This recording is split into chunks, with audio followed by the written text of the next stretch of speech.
kita temui di lapangan. Kebanyakan yang kita jumpa ya seperti tadi itu, tanaman pinggir, matang, kemudian sebagai tanaman penentu di perkebunan. Dan sekarang ini kaliandra banyak dibicarakan, Pak. Saya di kampus juga dibicarakan kaliandra. Ujung-ujungnya adalah pada pengembangan berpelek. Bahkan sekarang ini pihak Departemen Hutan juga mengembangkan di Kalimantan Selatan untuk dikembangkan tanaman kaliandra juga, karena ada kerjasama dengan Inhutani 1 atau tidak salah. Inhutani 3. Nah, 3 ya, 3 itu dikembangkan di sana. Bahkan dalam luasan yang lebih besar lagi daripada di atas 10.000 hektar. Ya. Jadi sekarang banyak orang bicarakan mengenai kaliandra. Sehingga kaliandra ini menjadi barang yang itu tadi tidak dikenal, sekarang menjadi dikenal, seksi ya, pada yang seksi. Jadi seksi. Jadi kalau kita melihat lewat itu selalu kemudian kita ini apa itu jadi kelihatan enak dilihat gitu. Jadi itu kaliandra. Nah, sebelum mengembangkan kaliandra, barangkali mungkin kita coba lihat dulu. Ya, ini sebagai mungkin pertanyaan pertama adalah ada nggak sih permasalahan kalau kita menanam kaliandra itu? Nah, itu pertanyaannya. Ada nggak problemnya di lapangan? Permasalahan di lapangan itu apa sih sebetulnya tanaman kaliandra ini? Kalau dari segi tempat tumbuh, dia fleksibel. Kita memperlakukan benih itu, apalagi kalau misalnya kita ingin menyimpan dan lain sebagainya. Jadi tetapi salah satu keuntungan lainnya adalah ternyata diberikan alternatif atau pilihan. Ternyata bisa dikembangkan dengan cara terubusan, Pak. Kaliandra terubusan. Ya, terubusan. Jadi itu problem permasalahan yang ada di lapangan. Sehingga nantinya kita akan sampai pada materi ini. Tentunya kan tidak hanya menanam saja, barangkali nanti dari terubusan itu kita akan dapatkan yang dominan dalam pengertian yang besar gitu ya.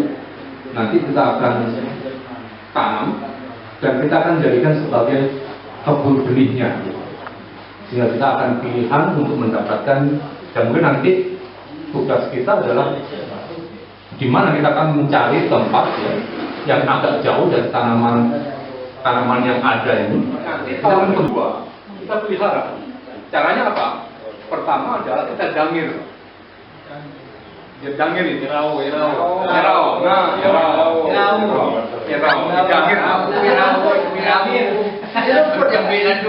Kenapa didangir? Didangir itu supaya di dalam tanah ini kan ada udara, ada air. Coba ya. Dengan didangir, tanah menjadi subur, sehingga pertukaran udara itu menjadi bagus. Kalau pertukaran bagus, akarnya tumbuh lebih bagus. Manusia juga butuh napas kan Pak ya. Kalau pertukaran udara ini baik, maka kita juga akan sehat ini. Akar juga demikian Pak.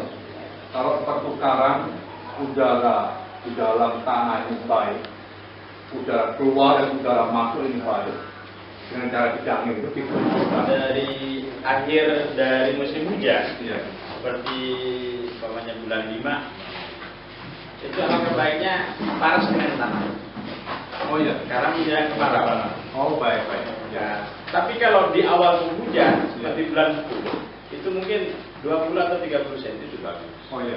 Karena pertimbangannya kalau dari penebangannya di musim kemarau lah umpamanya, itu semakin dekat dengan tanah, terubusan itu lebih baik karena akan menambah akar dari tumbuh itu sendiri. Oh ya. Lebih kuat, artinya suplai makanan dari akar yang masuk ke dalam tanah dan dari benih terubus itu akan juga tumbuh akar langsung dekat dengan tanah. Ya, baik. Terima kasih Pak Kiai Ahmad ya, atas informasinya ini. Ini adalah betul-betul faktual di lapangan. Ya. Jadi fakta di lapangan yang memang jalan satu bak air itu sampai 100 polybag itu bisa cukup. Tapi kalau disiramkan paling 10 polybag selesai. Ya. Hanya seperti sistem saya kalau nanam di Bejati maupun di Akasia, yang di tebing-tebing gunung itu, setiap penanam mesti bawa 1 bak air. Dan bibit itu dicelupkan, baru tanam. 1 minggu langsung dia bertunas. Dan tidak stres.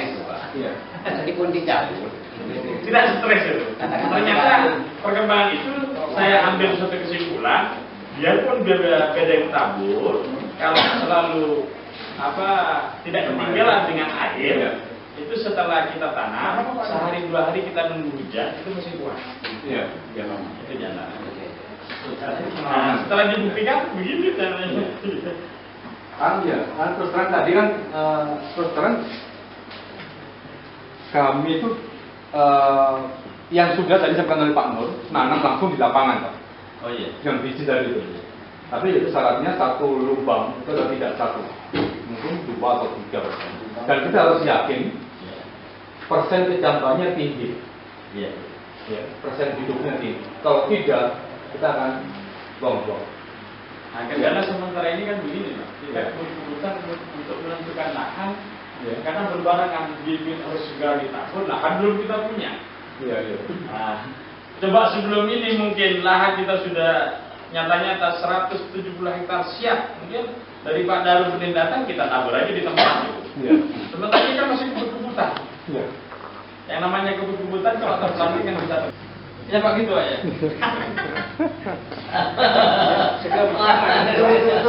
Pakai traktor. Cuma gitu, kalau rumput madura itu kebanyakan degil, Pak.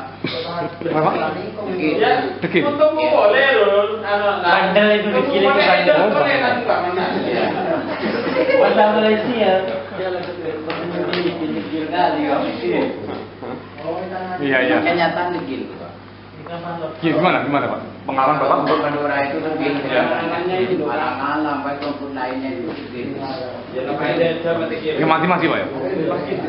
Itu siapa yang matinya Pak? Saya kan begini, Pak. Saya kan tanam sayur kan. Ya. Saya biasa itu. Kalau pasti itu saya ditumpuk di kayu semen. Ternyata bisa menjadi pupuk. Oh iya. Akan ke saya Ya.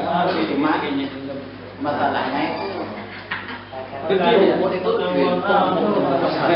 Bandel tumbuh terus gitu, kalau Pak. ada itu kalau ada Akarnya obatnya untuk mematikan rumput itu Ya. sekaligus tidak mengganggu pada penanaman Ya. pohon itu tolong Oh iya. kalau ada. Ya sebenarnya ada. Bisa. Ya seperti itu Pak. Tapi harus biayanya tinggi itu kalau harus tidak ada itu. Oh iya. Cara mendapatkan kan terlalu oleh itu betul Ya, kayaknya. tidak ada apa-apa juga, tapi kalau mungkin